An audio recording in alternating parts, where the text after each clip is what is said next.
Hey y'all, I'm Chip Dunham, the chef owner of Magnolia in May, and I'm happy to introduce you to your Magnolia Farm Chef Box. So, this one's very special to me. It's my family shrimp and grit recipe, and I'm very happy to not only serve it in the restaurant, but now bring it into your home. So, first of all, we'll start you off with the ingredients. So, right here we've got our Gulf white shrimp, we've got our Tasso ham that we make in the restaurant, and we've got our grits right here. Then we've got some white wine, some heavy cream to make when we make the grits, some chicken broth that we'll use for our pan gravy, and then we've got our Cajun seasoning right here, our herb mixture we use at the restaurant, which is chopped up parsley, thyme, rosemary, and sage, some garlic, some fish sauce, and some butter that we'll use to finish the sauce with. So what we'll start with is what I think is the most difficult part of making shrimp and grits, which is reheating the grits.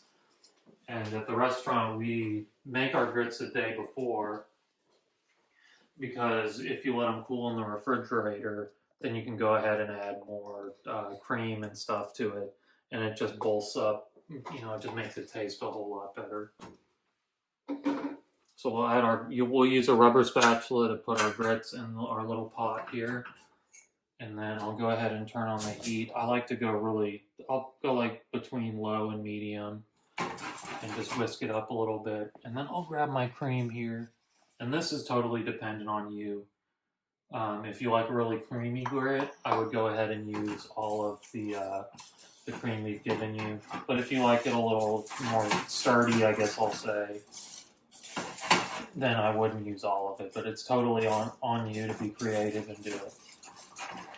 So we'll go ahead and let this heat up. Hey Chip, what kind of grits are those? So these are Grit Girl grits that are from Oxford, Mississippi. They actually use a stone mill to grind the grits, which is pretty cool to me. And it's a super local product, and we've been working with them for a very long time. I believe that you can have them mailed to you if you're happening to watch this video and not have a box and you live somewhere else. But so we'll go ahead and let that heat up. I keep the heat low because then I can step away and do something else. All right, so I'm gonna go ahead and season my shrimp. So I'll just go ahead and dump it in a bowl here, and we've got our house Cajun seasoning that I'll sprinkle on top of the shrimp. And this is, depending on how how you handle hot, is about how much I would put on. If you like it really hot, then I like hot sauce wise, I suppose I would put more on, but just kind of generously coat them. And these shrimp are tail on. Why do you do them tail on, Chip? So it's just for at the restaurant, it's a presentation piece. It just makes it look better. But if you don't like the tail on, it's just as simple as just popping it off like that and just setting it to the side. All right, so now that I've got my shrimp seasoned, I'm going to go ahead and check on what my grits are doing. And once you see them starting to bubble up a little bit, I'm going to go ahead and taste them for seasoning. So if you want to go ahead and add a little more salt and pepper to it, this would be the time to do it. I'm going to go ahead and add a little more salt to mine. They are hot, so I'll go ahead and add a little salt and some pepper to it and mix them up. And then I'll go ahead, and once they're hot like this, we can set the whisk to the side, and if you put a lid on it, they'll stay nice and warm for you, because the amount of time it takes you to make this isn't that long. So what I'm going to do now is go ahead and turn my saute pan on like medium-high heat, and I'll go ahead and add our Tasso ham into our tablespoon of olive oil. I already have mine in the pan. Is that Tasso ham that we make at the restaurant, Chip? Yes, it is. We it's very special to me. We actually have our own brine recipe, so we brine the ham for a week, and then we rub it in the same Cajun seasoning we use for the shrimp and grits. And then we have a smoker, and we smoke it actually overnight and cool it down. And we use it actually on our charcuterie boards and on our shrimp and grits as well.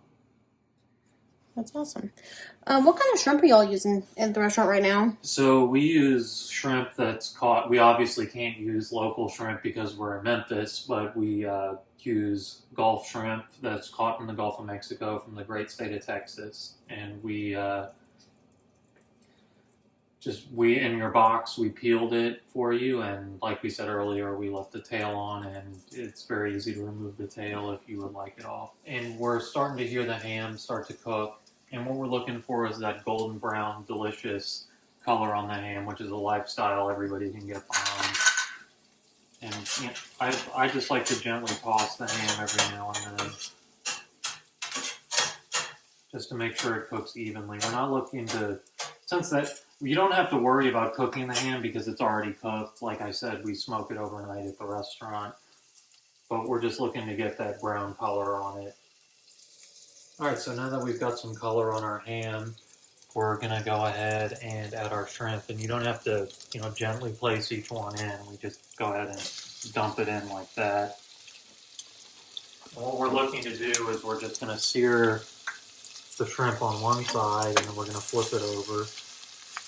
And don't worry about stuff sticking to the pan, because that stuff is called fond, and that adds flavor to your sauce. And we're gonna do something that's called deglazing. And that's where that white wine comes in.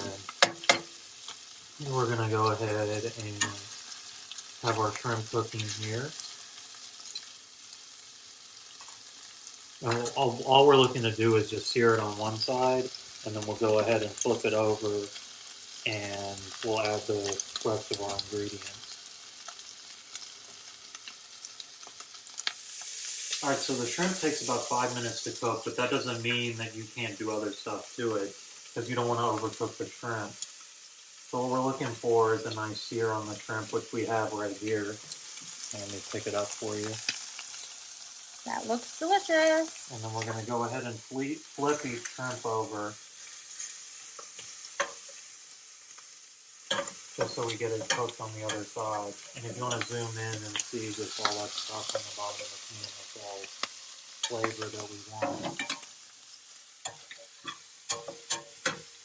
Most people think that shrimp and grits actually originates from New Orleans. I'm going to go ahead and add the garlic real quick to it. So I'll add my garlic to it, mix it around a little bit, and I'm going to add that herb mixture that we talked about, which is parsley, thyme, rosemary, and sage. And you just cook that until you just smell it coming up, which we can do now. And then I'm going to go ahead and hit it with the white wine here. And the fish sauce, which Amanda will be very happy that she doesn't have to smell anymore. And then this kind of depends on how brothy you want it. We gave you plenty of chicken stock, so I don't like it super brothy, so I'll only use about half of what I gave you, and then we'll let it simmer. But like I was saying, people think shrimp and grits originates from New Orleans, which actually isn't true.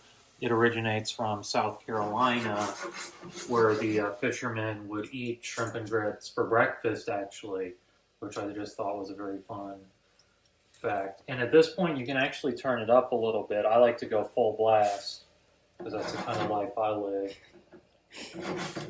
And you're going to let it reduce by half. And at this point, we can go ahead and get our bowls, and I'll set them over here. So they wanted to use all the stock, or they really wanted a more brothy shrimp and grits. Would you suggest them adding it all at one time, or can they add some more later on? What do you think is best? Well, I kind of live by the fact that I can always add more, but I can't take more away. So if you're not content with like the consistency of your gravy or anything, you can go ahead and add more. But I haven't figured out a way to take some away. But if you do, please let me know, and that would be very helpful to me. So what we're doing is we're going to go ahead and allow this to reduce. But what I can tell that my shrimp is cooked right now. So what gives you that indication? You can just see the pink color on it, on the on the actual body of Steam shot. The actual body and on the tail. So what I'm going to go ahead and do is I'm going to go ahead and actually start plating it so I don't overcook my shrimp. So I'm going to go ahead and in each bowl, I'm gonna add a scoop of grits. And I'll set this to the side. And then just so it doesn't stop reducing my sauce, I'm gonna bring the bowl to the pan, and I'll add each. We gave this box is for 2 people, so we gave each person 6. If you want to give yourself extra, that's totally up to you. I won't tell on you. But we've got 6 shrimp here. I'll set to the side, and then I'll do the same in here. And it looks like my sauce is reduced to a good consistency. So when you see something starting to boil, it's thickened up when you see all these small bubbles in it. And what we'll do is we'll add our butter to it that I've provided to you. And at this point, like Amanda said, if you wanted it a little more brothy, we could go ahead and add more stock to it, or you can adjust it. It's yours to play with and make it how you want. So we'll go ahead and add our butter. And what we're doing is melting butter. So we're not allowing it to melt, but we're mixing it in so it stays, so you don't have that layer of oil on top.